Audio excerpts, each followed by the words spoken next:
What's up Wargamers, Luke from Basilisk Wargaming. Today we're going to take a look at one of our Trash to Terrain scenery kits. It allows you to make some scenery for Warhammer 40,000 or Necromunda just using a standard drinks can. We've got a lot to cover, so roll the intro.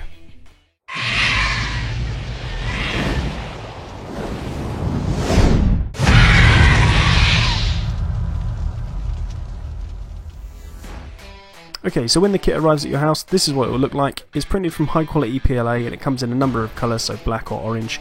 Consists of 9 pieces and includes some brackets, some end caps and also a small wheel. Initially what we're going to do is we're going to glue these leg pieces together, so there's 4 of those. It makes 2 supports on each end. You can actually separate them up if you did want 4 individual supports on your oil tanker, but for this example we're going to use that. We're going to remove the ring pull from the can, so it just has a standard opening at one end. And you just need to smooth down any rough metal at that end. So I've already glued on one of the end caps and I'm just going to fix on the grill to the other end.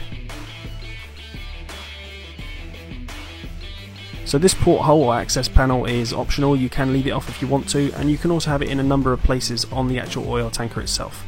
So you just simply glue these 2 pieces together and then add the small wheel on top just for detail. Okay, so we have the end caps glued on, that glue is dry, and our leg pieces, they're dry as well. We're just going to assemble the whole kit.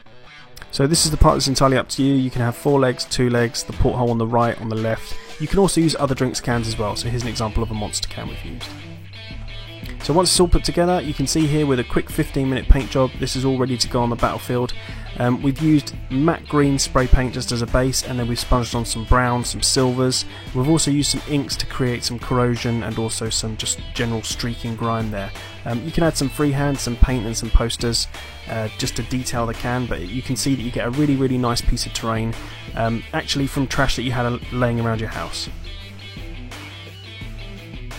If you'd like more information on these kits, they are available from our web store www.basiliswargaming.co.uk. If you like the video, please hit that subscribe button, it will really help us grow the channel. Happy terraining! Is that even a word?